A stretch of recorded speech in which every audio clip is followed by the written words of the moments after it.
क्या कभी सोचा है कि एक ऐसा तत्व जो सितारों के केंद्र में बनता है, वही हमारी रगों में भी दौड़ता है? आज हम उसी एक तत्व की कहानी में उतरेंगे। एक ऐसा तत्व जो हमारे शरीर से लेकर हमारी बनाई हर बड़ी चीज की बुनियाद में है। अब ये सवाल सुनने में थोड़ा अजीब लग सकता है ना?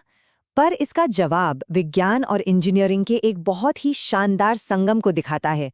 मतलब ये दो बिल्कुल अलग अलग दिखने वाली चीजें असल में एक ही धागे से जुड़ी हुई हैं। और वो तत्व कोई बहुत दुर्लभ या कोई अनोखी चीज नहीं है, वो है लोहा। जी हाँ, वही लोहा जो हमें जिंदा रखता है और साथ ही हमारी पूरी दुनिया को भी बनाता है। तो चलिए इस सफर को आगे बढ़ाते हैं और शुरुआत करते हैं सबसे अंदर से, मतलब हमारे अपने शरीर से। देखिए, हमारे शरीर के अंदर ना लोहा किसी सुपरस्टार से कम नहीं है। ये हीमोग्लोबिन का कह सकते हैं दिल है, जो हमारी लाल रक्त कोशिकाओं में एक ऑक्सीजन कुरियर का काम करता है। मतलब ये फेफड़ों से ऑक्सीजन उठाता है और उसे शरीर की एक एक कोशिका तक पहुंचाता है। इसके बिना हमारे शरीर में एनर्जी का बनना बस नामुमकिन है। और सोचिए, जब इस ऑक्सीजन कुरियर की कमी हो जाती है तो शरीर जवाब देने लगता है। आयरन की कमी से अनीमिया हो सकता है, वो जो अक्सर बिना किसी वजह की थकान या कमजोरी महसूस होती है ना, हो सकता है वो इसी जरूरी तत्व की कमी का संकेत हो। इससे पता चलता है कि हमारी सेहत के लिए लोहा कितना ज्यादा जरूरी है। मतलब शरीर में इसकी जरा सी कमी इतनी बड़ी मुश्किलें खड़ी कर देती है। पर सबसे हैरानी की बात तो ये है कि हमारा ग्रह इस तत्व से भरा पड़ा है। जी हाँ, बिल्कुल।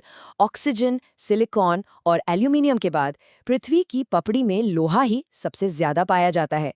ये एक जबरदस्त पैराडॉक्स है ना, कि जो चीज धरती में इतनी आम है, हमारे शरीर में उसी की कमी हो सकती है। तो फिर अगला सवाल ये उठता है कि हम धरती में मौजूद इस लोहे को चट्टानों से निकालकर इस्तेमाल के लायक आखिर बनाते कैसे हैं? चलिए इस प्रोसेस को समझते हैं। तो देखिए, ये सारी कहानी शुरू होती है 3 मुख्य चीजों से। पहला है लौह अयस्क, जिसमें लोहा ऑक्सीजन के साथ चिपका होता है। फिर आता है कोक, जो सिर्फ ईंधन नहीं है बल्कि एक केमिकल एजेंट का भी काम करता है। और तीसरा है चूना पत्थर, जो अयस्क में मिली गंदगी को साफ करने में मदद करता है। ये पूरा प्रोसेस होता है एक बहुत बड़ी केमिकल किचन में, जिसे हम ब्लास्ट फर्नेस कहते हैं। अब जरा सोचिए, ऊपर से अयस्क, कोक और चूना पत्थर डाले जा रहे हैं। नीचे से बहुत ज्यादा गर्म हवा का एक जोरदार झोंका दिया जाता है। इससे कोक जलकर कार्बन मोनोऑक्साइड गैस बनाता है और यही गैस अयस्क से ऑक्सीजन को, समझ लीजिए, चुरा लेती है। और नतीजा हमें मिलता है शुद्ध पिघला हुआ लोहा, एकदम प्योर। अच्छा, तो एक बार जब ये शुद्ध लोहा हमें मिल गया तो फिर इसका होता क्या है? चलिए अब देखते हैं कि कैसे ये हमारी मॉडर्न दुनिया की रीढ़ की हड्डी बन गया है। ये जो आंकड़ा है ना, ये सच में चौंकाने वाला है। जरा सोचिए, दुनिया में जितनी भी धातुएं निकाली जाती हैं, अगर उन सब को वजन के हिसाब से देखें तो एक ही धातु बाकी सब पर भारी पड़ती है। और वो है लोहा, जिसका ज्यादातर इस्तेमाल हम स्टील बनाने में करते हैं। एक ऐसा मजबूत और वर्सेटाइल अलॉय जिसने सचमुच हमारी आज की दुनिया को गढ़ा है, उसे ये शक्ल दी है। बस एक पल के लिए अपने चारों तरफ नजर दौड़ाइए। बड़े बड़े पुल, रेलवे ट्रैक, ऊंची ऊंची इमारतें, हमारी गाड़ियां, खेती के औजार और एक यहाँ तक कि डेस्क पर रखी वो छोटी सी पेपर क्लिप तक, सब कुछ स्टील पर ही तो टिका है। ये वाकई में दिखाता है कि हम इस एक धातु पर कितना ज्यादा निर्भर हैं।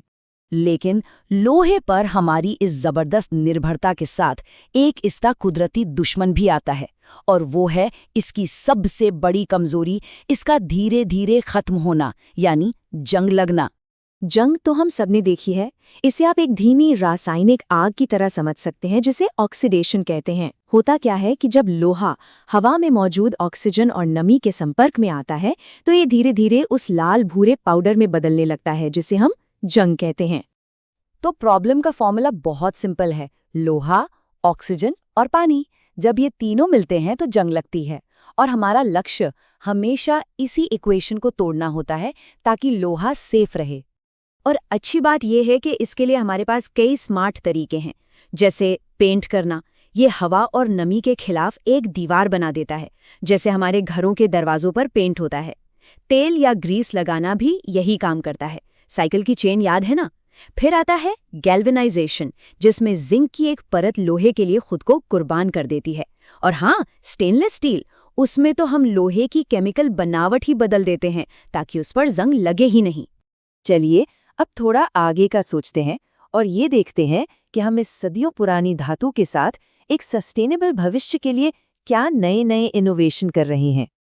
और ये वाला पॉइंट तो बहुत ही दिलचस्प है। आयरन पाइराइड, जिसे सदियों से मूर्खों का सोना या फूल्स गोल्ड कहा जाता था, वो अब ग्रीन एनर्जी के दुनिया में एक असली खजाना बन रहा है। सोचिए, इसका इस्तेमाल अब सस्टेनेबल बैटरीज और कम लागत वाले सोलर पैनल बनाने में हो रहा है। तो भविष्य जो है वो दो बड़े आइडियाज पर टिका है। पहला, स्टील बनाने का तरीका ही बदल दो, मतलब कोयले की जगह हाइड्रोजन का इस्तेमाल करो, जिसे ग्रीन स्टील कहते हैं। इससे पोल्यूशन बहुत ज्यादा कम हो सकता है। और दूसरा, रिसाइकलिंग पर पूरा जोर देना, ये पक्का करना कि जो लोहा हम पहले इस्तेमाल कर चुके हैं उसे फेंका न जाए, बल्कि बार बार इस्तेमाल किया जाए। तो आखिर में सवाल यही बचता है, लोहा, वो तत्व जिसने कभी लौह युग को जन्म दिया, जिसने औद्योगिक क्रांति को ताकत दी, वो अब हमारे सस्टेनेबल भविष्य की कहानी में क्या किरदार निभाएगा? इसका जवाब हम सब मिलकर लिखेंगे।